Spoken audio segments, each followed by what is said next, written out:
All right, how's everyone doing today? Is the audio okay? If somebody could let me know. I again have this fear. Audio is really hard, something for me to monitor. So if one of you could let me know that the audio is great, that would be fantastic.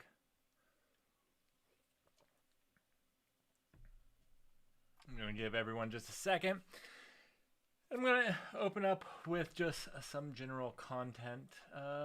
So I did watch the WWDC this year that Apple releases. I don't know if I was the only person that was a little bit disappointed. I think disappointed would be the correct words.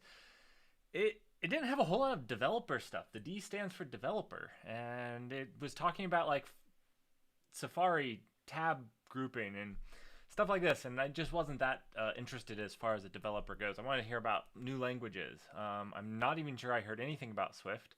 I know they're coming out with a new version of Swift, and it is one of the things they open sourced, so good for them. But yeah, I kind of failed to find a whole lot of interesting things from a developer standpoint. They were talking about new product. It felt more like a press release, and I know it's been developing more and more to that. But I was hoping to hear more about like their machine learning APIs and some things like that. But I didn't really find a whole lot. Maybe I missed some of the stuff. I wasn't able to watch everything, but yeah. Anyways, another thing I wanted to talk about Jarvis's request on the last video. So one, I want to shout out to Jarvis. You've been a great follower, and it's been a pleasure having you as a follower. So anyways, thank you. But he brought up a really great thing about a video about kind of a tech radar about where the industry is going and some of those things. Now that being said, I actually lost my where it said I completed it. There is a survey going out by Stack Overflow. Please make sure to take that. I'm going to be doing a video consolidating where the trends are and everything, but I'm going to be taking Stack Overflows, Tech Radars, ThoughtWorks, and I'm going to try to take and consolidate them all into one video for you guys on just where the industry is going. So that was a really great idea. I love it, Jarvis, and thank you for recommending it. We'll be doing it. The other thing that I want to do with it is I'm going to come up with a survey for you guys because I feel like probably most people that follow me are into tech. So be watching for that. It's probably going to come out in the next couple of months, and I'll probably make it a yearly thing so you guys can be a part of laying out what's happening in tech and where things are going. I actually was a little disappointed with Stack Overflow's developer survey. It was a little light on content, and really I'm not sure it's going to be that exciting. It asks the standard questions about languages and things like that, but that was pretty much it. So it'll be really great for what languages are being used. And there was, I guess, a little bit of information on not just languages, but frameworks that are used, like JavaScript frameworks. So, anyways, we'll be doing that. Thanks for recommending that. All right, let's move on to the actual content. Oh, sorry. I have these new transitions, quality here. Check this out. I'm pretty proud of that. You guys probably don't care. All right, let's move on.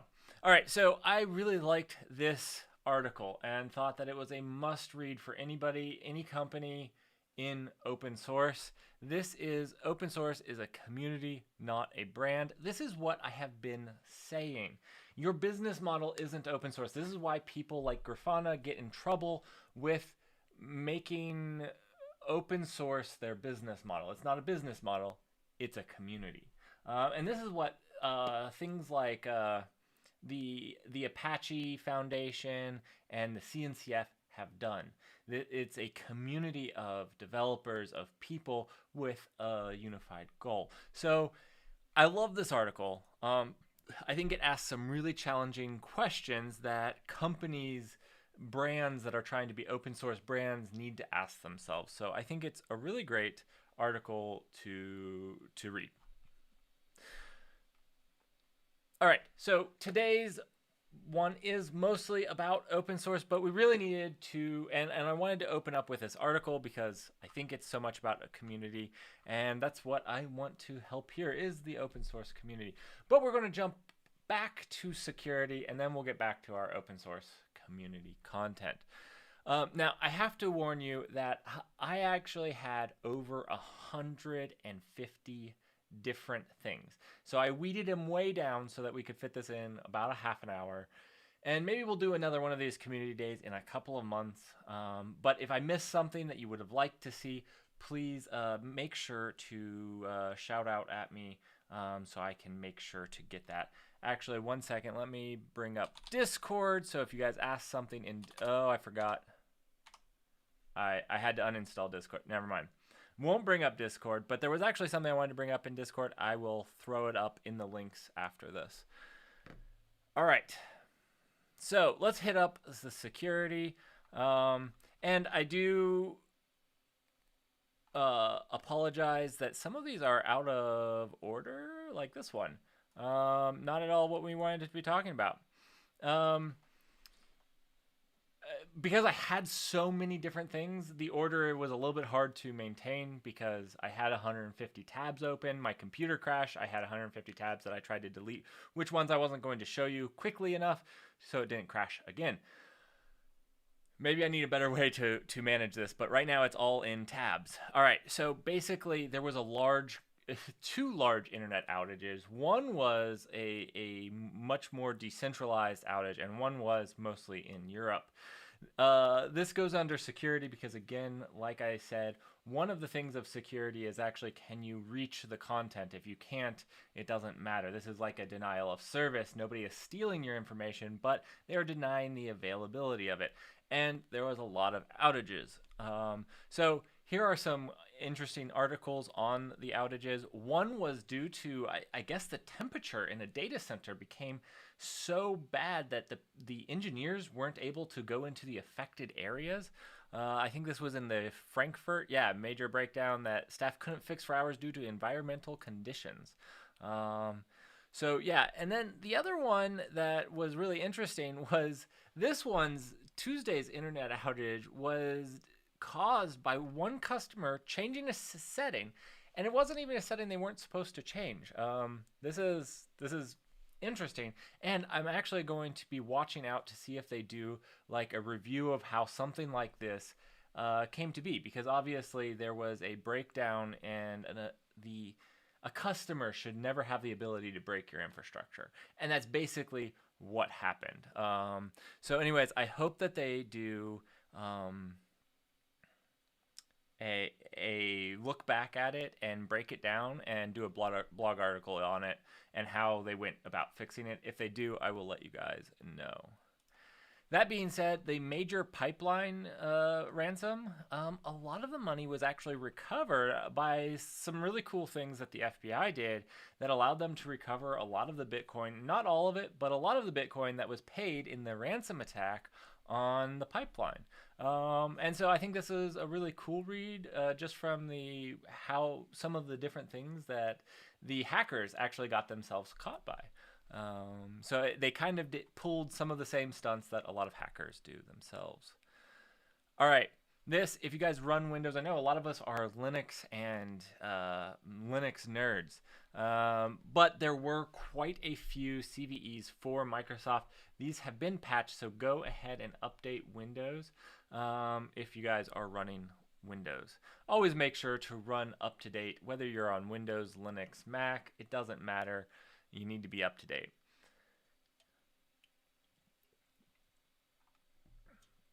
All right, let's talk about this one. This one was kind of scary.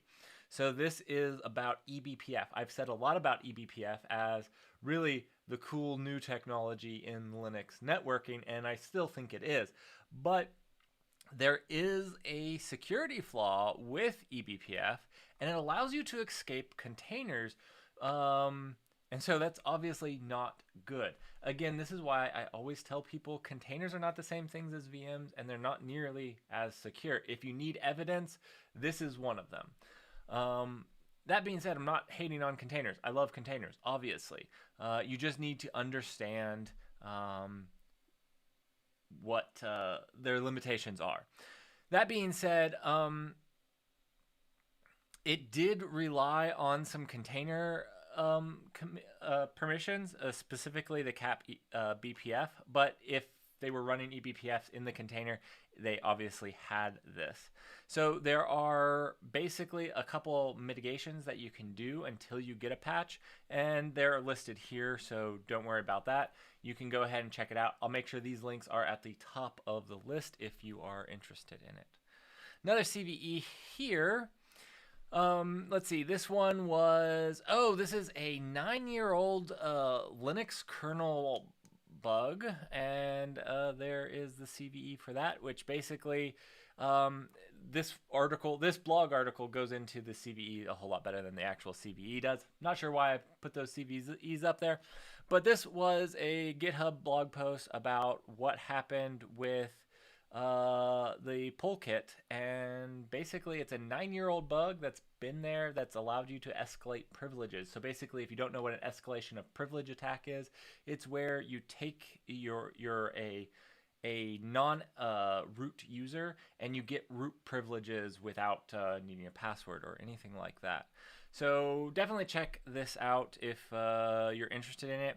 What I loved about what GitHub did here, and GitHub writes some of the best blog articles out there, but they took it down, they did the history of it, they did an about what it is, what it does, and how it works.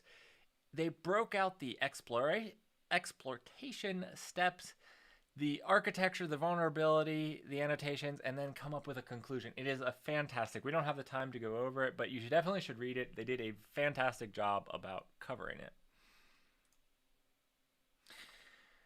All right, the Alpaca attack is an interesting TLS attack, and it's definitely worth a read. It has a funky name. I wish that we actually named our security attacks more often, especially with fun ones like the Alpaca. I can't pronounce it for the life of me. All right, yeah, but anyways, this goes into the attack. It's a real attack, but in the end, it's actually not really that exploitable and really requires TLS certificate overlap. So it's basically bad configuration if you get attacked by this, but it's worth knowing so you make sure to avoid that bad configuration. I know a lot of times we say things are bad configuration, but then we don't really go into what made that bad configuration. Like a lot of Kubernetes dashboards are exploited and mine Bitcoin because of bad configuration, and we never really go into what that bad configuration is. So this is definitely worth a read just to understand what that bad configuration looks like. Oh, here's my Stack Overflow. Thank you. Look, I got a consensus badge. Obviously, I'm not a big contributor in this community. Oh, wait, you can't see. 1 second. Let me turn my webcam off. Oh, I can't on the active scene. Never mind, I can't. Anyways, I don't have very many points. 126. Well, anyways, I took that. You guys should take it too so that we can get that data, and I'll be making a video on all of that later on. All right, so here is another one. This is for Windows containers only, so probably not a whole lot of us are that interested.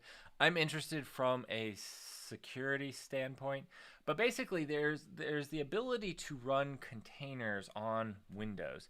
And so it's Windows Server containers, and basically there was an attack. And again, this is interesting because not many have attacked Windows because not a lot of containers run on Windows servers. But this is a new one, and you should read about it, especially if you run Windows containers, probably. I actually didn't read a whole lot of it. I found it interesting, but they escaped the Windows containers to backdoor the Kubernetes cluster. So I think it's probably definitely worth a read, especially if you use Windows containers. Does anybody use Windows containers? Please let me know in the comments or in the chat right now if you use Windows containers. I don't actually know anybody that uses Windows containers, so yeah. All right. So here again, we see a lot of crypto. basically, if you guys abuse it, you're going to lose it. And I think that's exactly, you see it here. Microsoft had a bunch of stuff that warned about cryptocurrency, and this is actually TensorFlow pods on Kubernetes clusters that were getting used to mine cryptocurrency. This actually goes through a lot of misconfiguration of the kubeflow dashboard. So I know that we've done some kubeflow stuff, and my next video is actually on kubeflow. And this is where they're like, bad configuration is mostly what is to blame for the bad configuration is mostly what is to blame for the ability to run crypto mining on these people's clusters.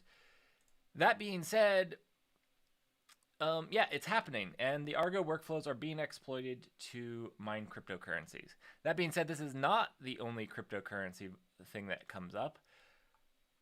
Docker also released something which I think that we missed. They tweeted out basically, so I had to actually close some tabs because my tabs were crashing, and so maybe I closed it. But Docker also stopped the free runners because basically people were using them to mine cryptocurrency. So the whole community lost out because of bad actors. And this is a problem because we don't get nice things because people do bad things with them. That being said, a good point from Docker. Docker originally released the skip update, but it was only for pro teams, and it made me really angry. And I actually released I put it in the news, and I called them out on it. And guess what? They're changing it so that Docker Desktop now you can skip an update without being a pro team, and they kind of half apologized for it. So thank you, Docker. I appreciate it. Usually they're not very good at listening to the community. I didn't like their original CEO, but I think some things have changed there. All right. Password leak. This was one of the biggest password leaks ever out there, at 8.4 billion entries. This is why you need a password manager. And if you use a good password manager, they're going to be able to look at the have you been pwned, which was open source, as you know from last week's, and going to be able to tell you if your password is in this leak. So basically, if you don't use a password manager, you need to start using a password manager right now, and the RockU 2021 password leak to make sure you're protected. All right. That is it for security. Fairly positive. Maybe a tab got misordered, but it's probably the end. My next YouTube video is literally on running machine learning at home the easiest way. And basically, it's been delayed as much as I know, it's been like 3 weeks. It's been delayed as much as it has been because it's hard and I haven't found a solution that I actually really like. So actually, I've changed the video that I originally was doing about the best way to do it at home. And it's now just this is the landscape because I've tried so many tools at this point. Now, one of the things that I wanted to do is basically, I think that running it at home and at the edge. So if you want to be a prosumer machine learner at home, I think you have a ton of overlap with what it is like to run at the edge. And so I wanted to find the best edge machine learning solution. That being said, this article is all about how machine learning at the edge is really blowing up. And there's this project called TinyML.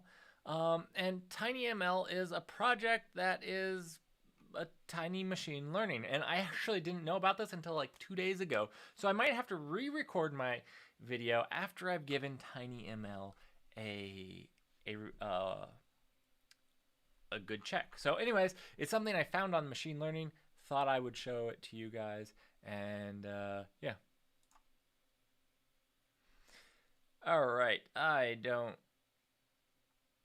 No, we're out of that. Oh, AWS Proton. So this is kind of the only cloud news that I really had that was interesting. Basically, AWS Proton is like a fully managed app deployment. I haven't used it, but it's in general availability now.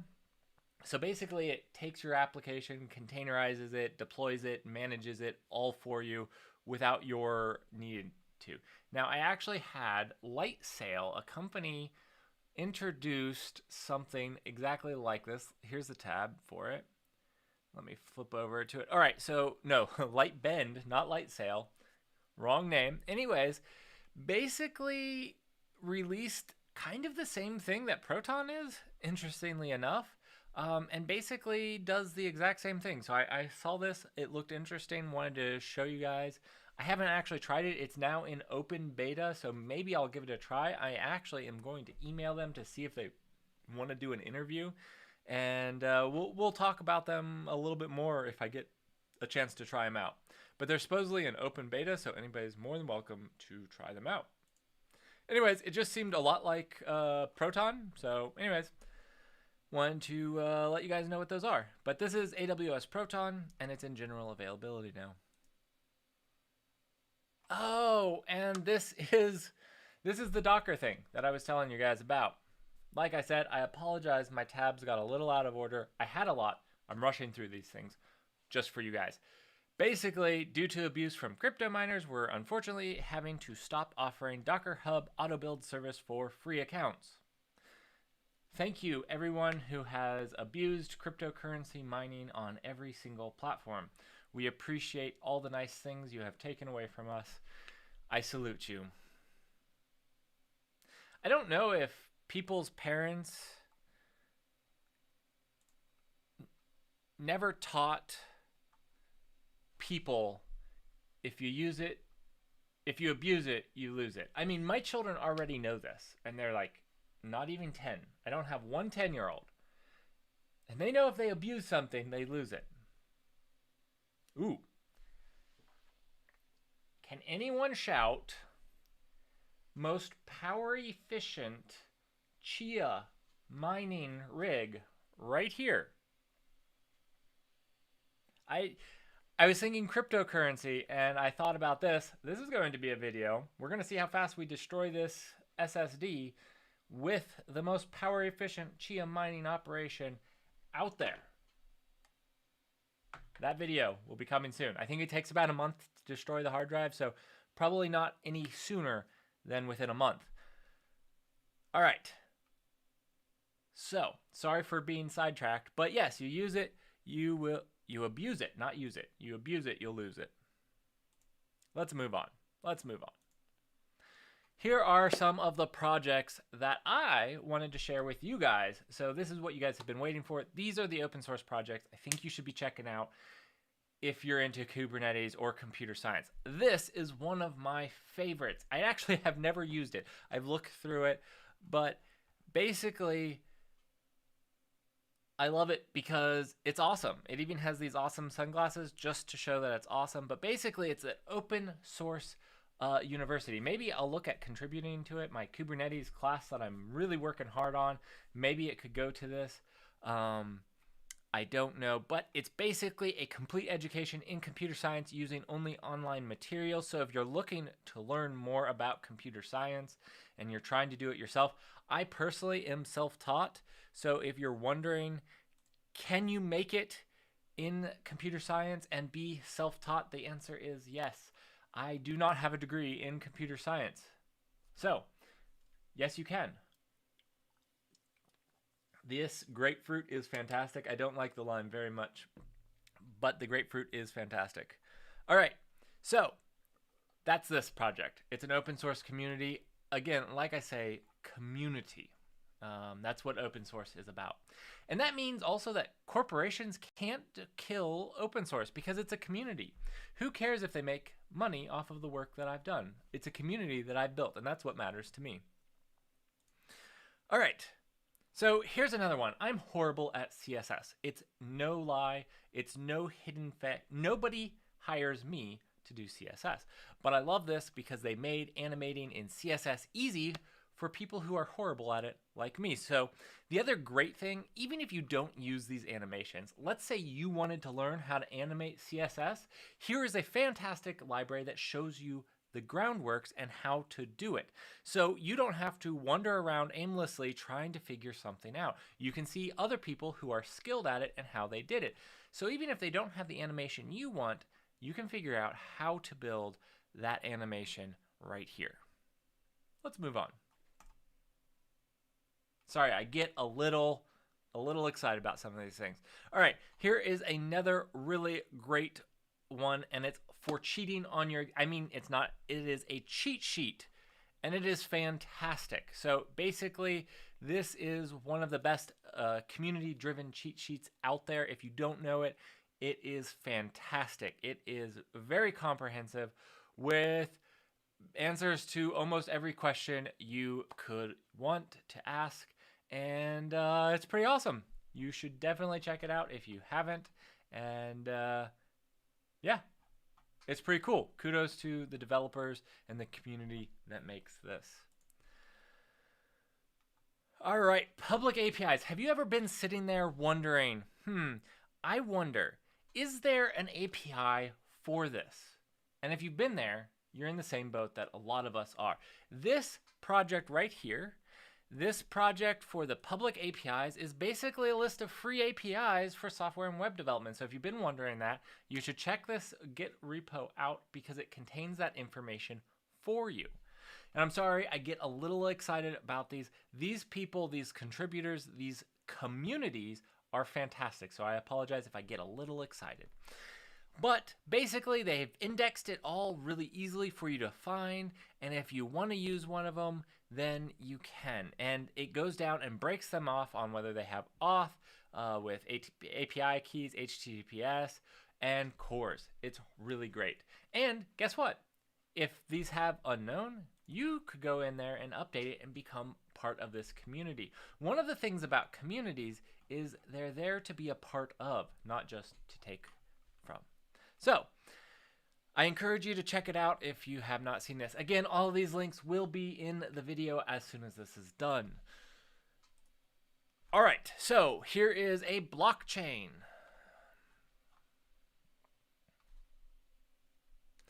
This is basically a repo about learning about blockchains by building a blockchain, which I think is a really cool idea, which is what I do a lot of the times. I'm like, hey, let's learn about Kubernetes. We're going to do Kubernetes the absolute hardest way. And that's what this is doing. They're building a blockchain using Python, super easy, super well explained, and they have a book, and you can find it here. And yeah, definitely worth checking out. Give this guy some kudos, give him some stars, and yeah, thank you for doing this, DVF, whoever you are. I actually found it a really cool repo to go over. I know it hasn't been updated for 2 years, but the foundation is there, and it's really cool. So I went through it, and I really liked it, and you really understand the basis of blockchains. All right, so if you are accustomed to my coverage of GitHub, I don't plan on covering GitHub nearly as much as I actually do. I just find their blog articles really great. One thing that GitHub finds itself in hot water of is whether it takes down an exploit to something. Now, I generally get behind a lot of the times that GitHub does this, and let's talk about this problem just a little bit. So what happens is somebody will post an exploit to a known vulnerability. A lot of the times this is really useful to security researchers to be able to share their code and their things. But sometimes GitHub takes them down, and especially zero-day exploits. So what these are actual exploits that aren't mitigated yet, and GitHub takes those down. And sometimes they fall under or get into hot water, fall into hot water, I don't know. But they get into some hot water for taking some of those exploits down. But they have tried to now make sure that they're explicit on what is basically allowed on GitHub, because it was a little bit hard to understand. And I'm going to summarize it here, but I suggest that you actually read this. But basically, dual use security here is basically what they're saying is, there are a lot of tools out there like Metasploit that can be used offensively, but it can also be used defensively for learning and things like this. This is dual use. You could use it to launch an attack, but you can use it for learning, you can use it for defense, you can use it for all these other things. Now, things that are explicitly just malware, they don't allow and block. Now, they have also said that they will disrupt ongoing attacks. So if ongoing attacks are made use of by malware being hosted and they're in that pipeline, they're going to stop those as well. And they're going to stop basically anytime when GitHub is being used to launch the attack. So if you were using GitHub Actions per se in a repository to launch an attack on somebody, they would also take that repository down as well. Anyways, that's just a summary. You should read it. They have a lot of links to some of their other stuff. But that's basically the high-level overview of basically just them clarifying.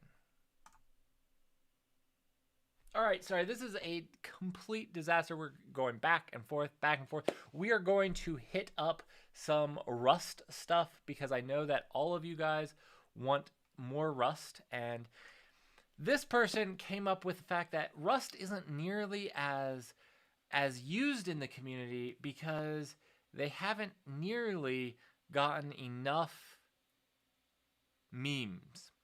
So they made a meme repository. So if you need memes, you want them to be in Rust because that's the most superior language we have out there. Here is your meme for today. That's it. All my other ones are serious.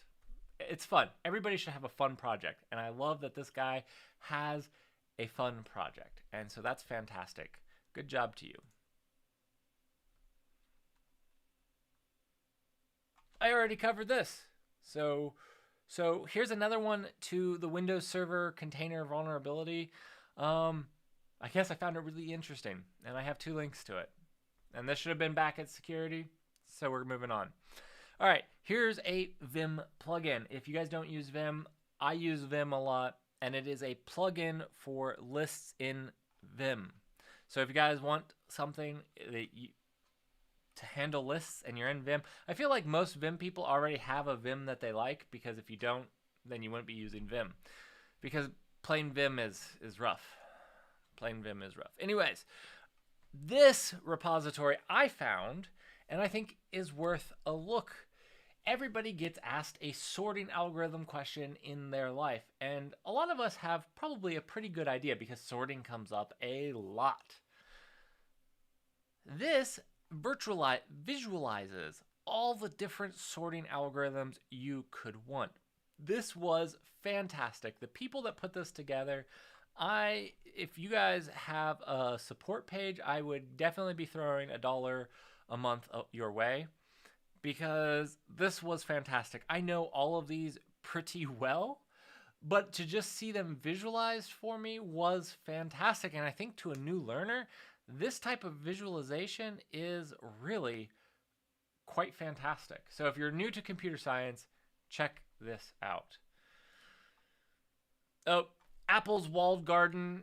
Again, Apple annoys me to no end. Basically, even if I liked their OS, I actually think, and I haven't made this video because Apple fans are some of the most toxic people I know. Now, I know that most of you in my community aren't toxic, and if you like Apple, that's great, and you're some of the few. But if I feel like if I say something bad about Apple, just for example, I have actually gotten some of the most hate from my review of the M1 Mac, which basically I said the M1 Mac was awesome. And one of the things that was a sticking point for one person that reviewed my video was the fact that I said that I wanted to run it headless with Linux and run a high availability Kubernetes cluster. And this, I guess, is beyond ridiculous.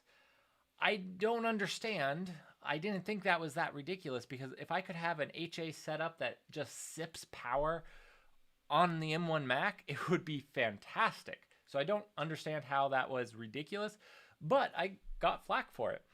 So I really watch what I say, because I don't really want to get hated. I'm trying to give you guys a service, and Yeah. Anyways, that being said, I really don't like the Apple's walled garden because I do think that they're going to alienate developers, and eventually that's going to hurt the garden because they've alienated developers. And here's something that has happened, and this came out in the Epic versus Apple trial. Basically, if you searched for Dropbox, you'd get their Files app. The keyword Dropbox didn't even get you on the first Dropbox on the first page. Completely not acceptable. They came up with some excuses about how this was just an accident, but I don't think that it could be an accident to not be even on the first page. So, and their excuses kind of seem kind of lame. Anyways, I won't harp on Apple anymore. You guys know my opinion on that. Really, Apple itself just not even their software. Anyways, let's move on to more interesting stuff. This blog article is fantastic. It comes from Flipkart. If you don't know who Flipkart is, think Amazon, not AWS, but Amazon of India. They have 20,000 bare metal machines that implement over 75,000 virtual machines in their data centers. And they go about, basically, this article is about how, and there's a video with it, which is fantastic if you guys like videos, how they leveraged openEBS for storage on Kubernetes across all of these, and how they made their, basically, e-commerce very, very fast and resilient. So it's a really cool read. Definitely worth looking into. And if you don't know what openEBS is, consider this your introduction to openEBS. openEBS. All right, let's move on. Let's move on to Git 2.32. And basically the big thing on this is you can reword commits. I don't know how many times I've wanted to reword a commit, and basically I have to do some funky stuff. Basically, Git, the newest version of Git, allows you to reword that commit. I don't think rewording a commit is changing history. You didn't change the code at all. There's nothing about the code in that commit. And I know people are going to disagree with me here, but basically all you did with this commit was change how you described what that code was. And I think it's important, but having an easy way to do it before it gets merged into the gold standard or you make that pull request is fantastic, so that you can do that without. The easiest way is to do like a rebase with the -I. That, if you guys don't know what that is, that's an interactive rebase. It's quite easy. I can do a video on it. It will take me like 10 minutes to do the video, record it, and then 6 hours to edit it. All right, here's PyTorch. Basically, it's the attention-free transforms by a guy at Apple in PyTorch. And so it was pretty cool. I thought if you guys are interested in this, check it out. This guy, I'm not going to pronounce his name. I would destroy it. I think it's Zai. I guess I just pronounced it. Really cool scientist at Apple doing some research. I think he's definitely worth a follow if you're not following. After you follow me on Twitter, of course. But he's definitely worth a follow if you're into machine learning. He releases some really cool stuff, and I was just actually reading about the attention-free transforms, which he released a really great paper on. So I'll link this paper in the description as well if you guys want to read it. It gets into some pretty heavy math, so if you're not ready for the math, be careful. All right, so we all love Python, not me. I don't like duck typing, but everyone else in the world seems to love Python.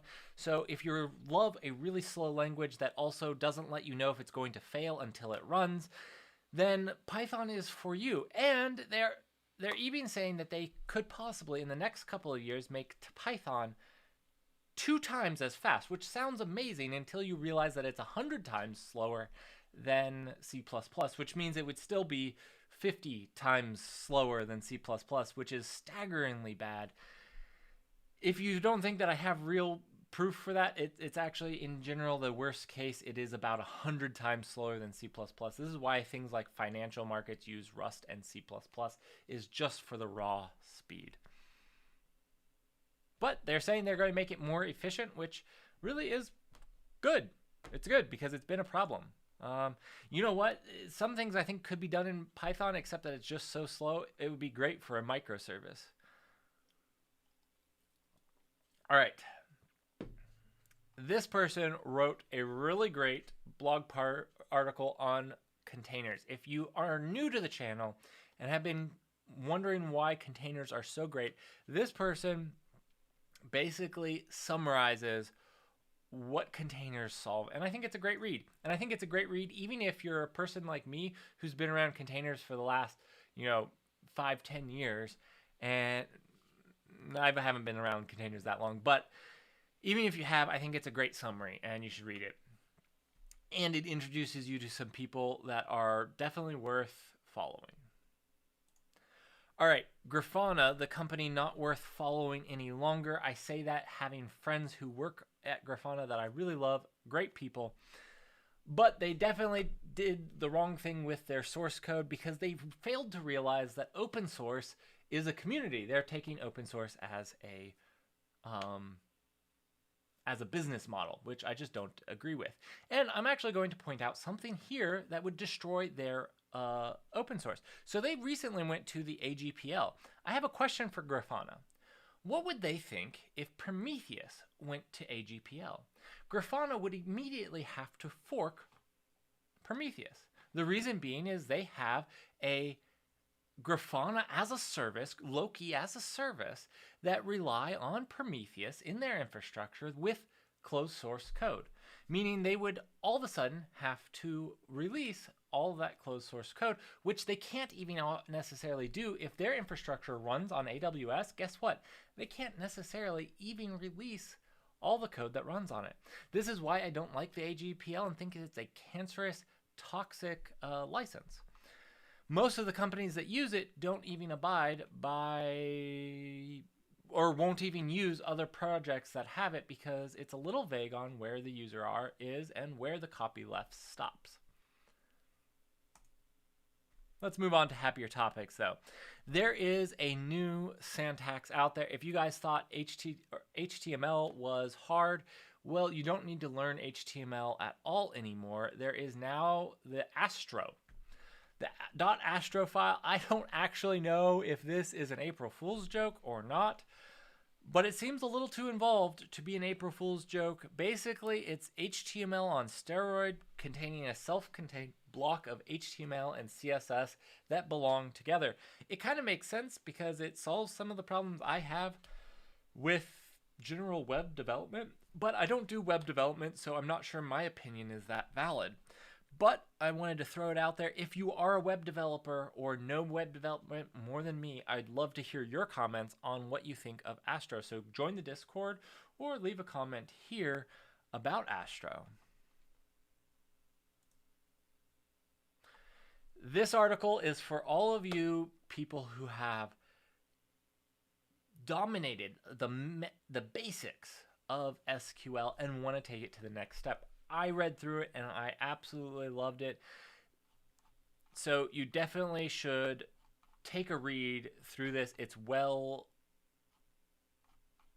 thought out and it has some great charts here that kind of help you wrap your mind around, the anti-right join, the cross join, some of these more extreme joining patterns and things like this that really allow you to take your SQL game to the next level. It goes into performance and goes into different joining techniques for performance and things like that. So definitely worth a read if you do anything with SQL or if you're just into data science and computer science in general. It's good to know these things so when they come up, you have an idea about what they are. Rocket, everyone's favorite, absolutely favorite. I don't know if it's everyone's favorite.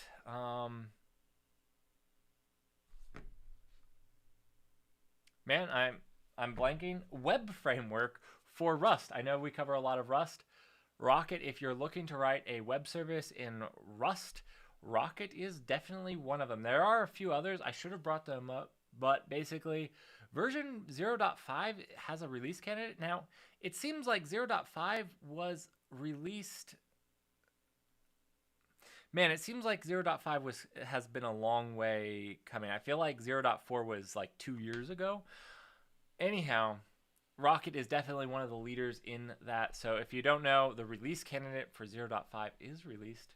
looking good from what I've seen. I don't write many Rust web services though. So, all right, for all of you who don't use Vim, and so my previous Vim things were unrelated to, if you want a text editor and you love Rust, because we all do, you guys are probably getting, I need some like memes about Rust for this channel because I know that I bring it up too much. Helix is a text editor written in Rust. I haven't used it. So this is, I just found it, thought it was interesting. This person uses it as, it's not a NeoVim. NeoVim is actually backwards compatible with Vim for the most part, but it's like Vim. So anyways, it looks kind of cool. It looks like basically when you highlight over, it can actually bring up that code. So it does syntax highlighting and stuff like that. So I don't know. I might actually give it a try. I might give it a try and try it out. But it looked interesting. Thought I'd bring it up. This is Community Day. Community Day. We're going over community projects, and this person did a community project, and maybe it will be helpful. This definitely is helpful. So Flagsmith. If you don't know what Flagsmith is, it's an open source, fully featured feature flag and remote config service. Basically, you can use either their API or deploy it to your own, run it on premise, because it's an open source project. And what's better yet, let's check out this. What license? What license? This is the worst license ever.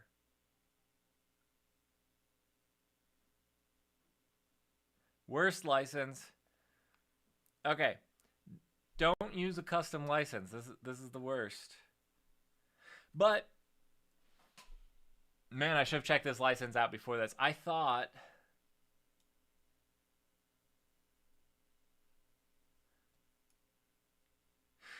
it looks pretty primitive. It says you can read it without modification are permitted by following the following conditions, which basically attribution. Oh well. Don't make your own license. Please, people, don't make your own license. The Apache protects your copyrights and your name. So like use the Apache or the MIT. I like the MIT as well. Use either one of those. If you want a little bit more restrictive, there is the Mozilla Firefox, the Mozilla one. You can use that. There are licenses out there to cover you. Don't create your own. I will email Flagsmith to try to get them to update their license because I think that there's a already made license out there that could solve their needs. But basically, let's get back to what the project actually does because it's very cool. It makes it easy to use feature flags to basically manage your code, and it allows you to toggle features on and off for different environments. And it's really cool and a really great way to manage features and features flags in different environments. So I definitely think you guys should check it out. And sorry I'm going so fast, but we're not even all the way through, and it's been a very long stream so far.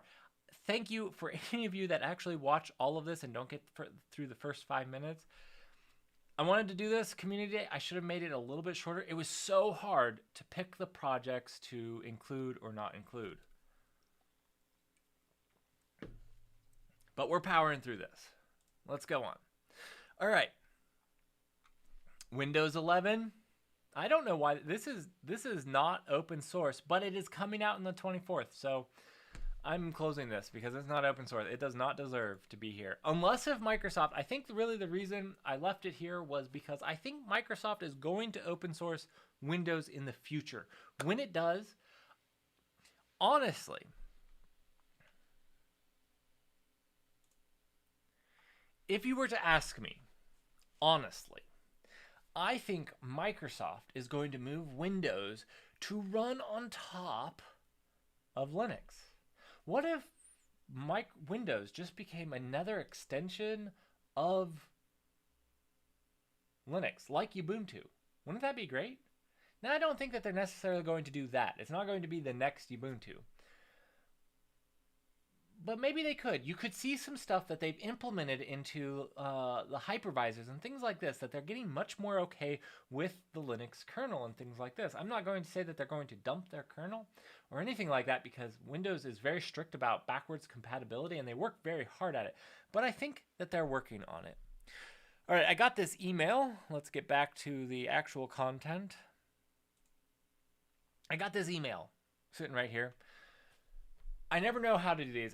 I'm on a lot of Kubernetes email lists, and so I have them, and I'm going to try to get better about sharing them with you. This is horrible to view. I get it. So I'm going to figure a good way to make sure that these get shared with you guys. Basically, they're removing or talking about starting to remove Ceph and Gluster FS drivers from the entry. Now, this means there will be no mitigation or migration, not mitigation, migration path to the CSI drivers, but you guys should be updating and migrating to the CSI drivers when you can. Those are the better, and they're the actual drivers. So basically, if you don't know about Kubernetes storage, CSI plugins are the way to go in the future. Don't do the entry. All right, so that discussion about deprecating them, and as you can see, my phone battery is usually dying.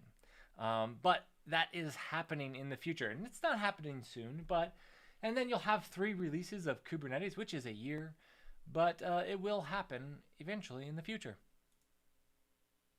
Let's talk about this. This I got really excited about, and you guys will see why. And if Danny, if you actually watched this, I know that your attention span is only about 5 minutes long, but if you watch to here, it'll be awesome. So basically, COBOL was used to manage a lot of infrastructure, and this person is coming that basically Kubernetes is the modern day COBOL, and basically what's going to happen is that Kubernetes is going to die in the future, 10, 20 years out, not sure exactly when, but it's going to. It's too complicated, and there's going to be simpler solutions that are better and faster for other reasons.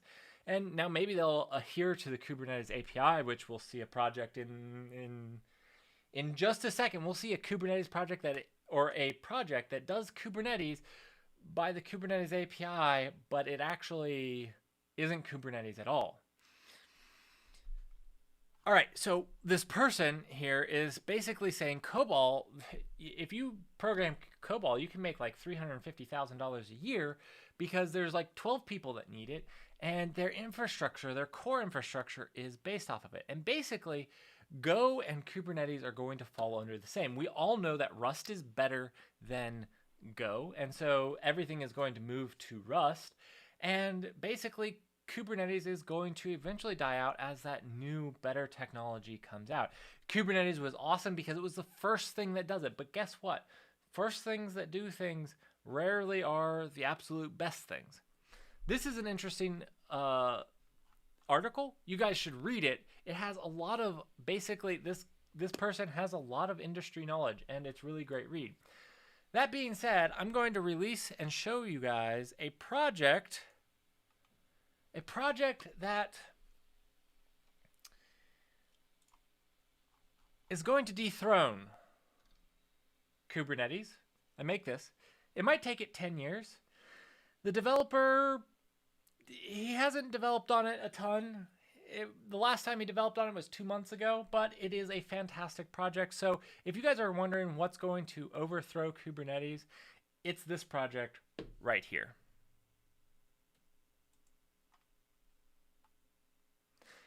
The project codenamed Gary.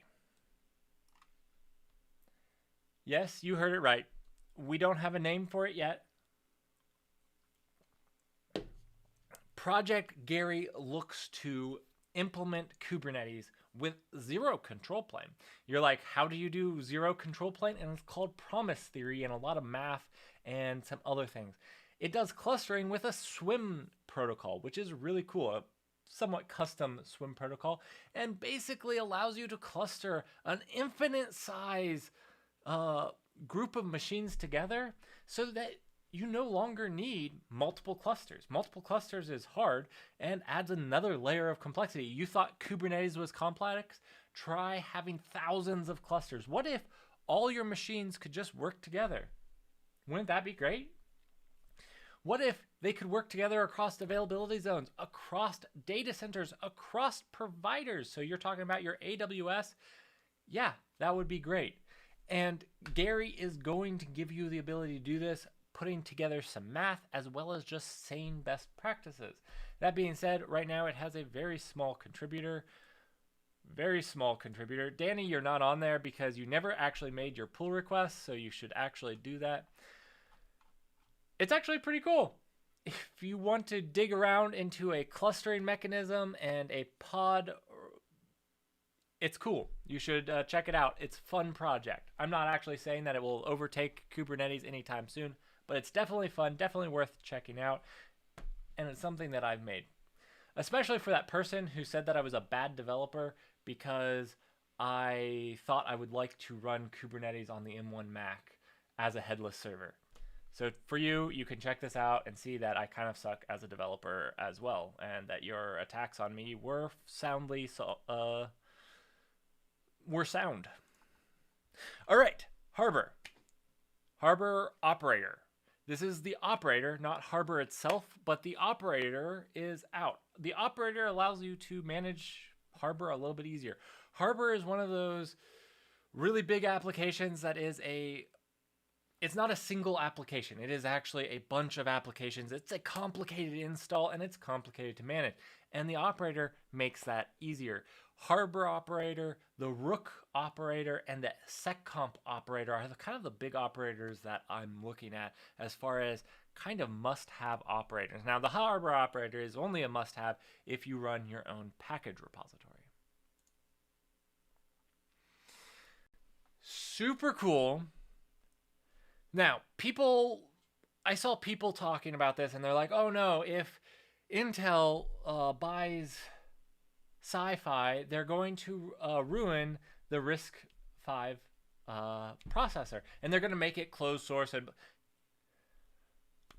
Sci-Fi doesn't own the RISC-V or RISC-V processor. It doesn't actually own it. It just makes it doesn't own the spec or the reference implementation or anything like that. It just makes processors based off of that spec. So there's nothing Intel can do about it, but I do think that Intel could bring us RISC-V processors, which would be really cool if they start to bring this tech into the mainstream. There would be no reason for Intel to buy this if they didn't want to make RISC-V processors. And the reason I say that is because they're not buying the ability to do that because they don't own RISC-V. They don't own the architecture, so they can't actually touch that architecture. So it's actually really cool, and I think this could really help the RISC-V operators, or the RISC-V operators architecture. Anyways, I think it's cool. You guys should check it out because I think it's cool, and that's good enough for everybody. I have commonly talked about working from home. I find it staggering that Google completely misses this. You know what I really think is worse about this is that, you know what, electric vehicles are really awesome. One of the better things than electric vehicles is just staying off the road altogether. I've worked from home successfully, leading teams at many companies without needing to step foot in an office, and I get there by going to my home office and not burning any gasoline to do so. So I really think that with nuclear power is really the way to go. All right, we've talked about GitOps, and I wanted to talk about a project that's out there from the last company I worked at that's called Fleet. Now, I haven't actually done a video on Fleet, and I know that you guys have asked for a video on Fleet, and I will do a video on Fleet, but this was a very good GitOps continuous integration using Rancher's Fleet. Now, you don't have to use Rancher to use Fleet, but it really goes hand in hand with Rancher itself, and most of Rancher's technologies are meant to kind of interconnect. So if you're interested, this is a really good article that kind of goes over Rancher Fleet at a high level, and I think that if you're interested in getting into it, you should start with this article because Fleet itself is a complicated thing to use as well as Rancher. This goes through very step-by-step on how to install Rancher and then use Fleet for your CI/CD continuous integration. And by CI/CD, I mean GitOps. So definitely worth checking out. if you're looking into getting into GitOps. That being said, I don't actually have it, but one of our community members, I was going to throw it up here, but I don't have Discord on this computer because I had to uninstall it. But one of our community members actually wrote a blog article on a GitOps technology, and they put it in the Discord. So if you're looking for some of the latest blog articles and stuff, join that Discord. If you wrote one, I'd highly encourage you to put it in there, and I'll give you a shout out. I'm going to give him a shout out and the next one because he deserves it. He's a great guy. He's been following the channel. Love his work. Anyways, good blog article, and it's on GitOps. Anyways, let's move on to some of the last ones. This has been a long stream, and I'm sorry. This is a cool project. Don't know how to pronounce the name, but basically it allows you to make a Bitcoin banking platform. So there's a lot of commercial offerings.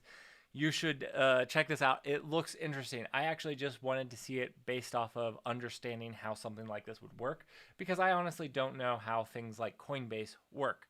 Anyways, this goes to make a Bitcoin banking solution that is open source, because that's kind of what a distributed solution like this deserves. Really cool. Now, I know I've gotten some questions about observability and things like that, and so I wanted to end with an observability tool, and I'm going to do a whole video on observability because I think it's really important, and I think honestly the open source ecosystem for it isn't as good as it could be, especially with the moving away from a good open source license that Grafana did. But we still have Prometheus. Thankfully, that's in the CNCF, cannot be moved. Vector is one that I've been keeping my eye on and is actually extremely efficient. Extremely efficient. Vector is super cool. It's actually written in Rust, and it looks really cool. It is in the Mozilla, the license, as you saw there, was in the Mozilla license category, so it's definitely a fine license. I don't like Mozilla as well as I do like the Apache, but Mozilla is a great license on its own right, way better than the AGPL. Anyways, this is a cool project I don't think as many people know about, but Vector is a high-performance end-to-end observability data pipeline. So basically, it allows you to build a highly available observability data pipeline. I'm actually going to make a video on this in the future. My monitor actually just died, so I can't actually monitor the stream, so I hope that it is going well. All right, actually I have this problem with this docking station, so it's not uncommon. I just have to unplug the docking station, but that would disrupt my internet connection in the middle of the stream, which might make it do weird things. I don't know. But it's definitely looking interesting. There's a blog article out there, I'll have to find it, where it says that basically logging isn't enough, and you need observability data pipelines. And this is why when I was asked, I wanted to bring up Vector, is because I think it's a fantastic observability data pipeline. And not only that, it is fast. Very, very, very, very, very fast. And it is relied on by a lot of people. So it's super cool. Yeah, 30 terabytes daily through this. So definitely worth checking out. And if you're interested and you want to learn Rust, it's a great project to get started with. These people seem really friendly. I've actually talked to a few, so definitely worth checking out. Whew. Okay, guys, I actually cannot see chat, so if you're saying something, I apologize. Let me actually, one second, let me try this. This might work.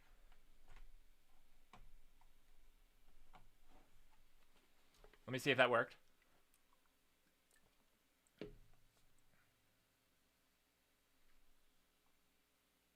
That did not work. So I still cannot see chat.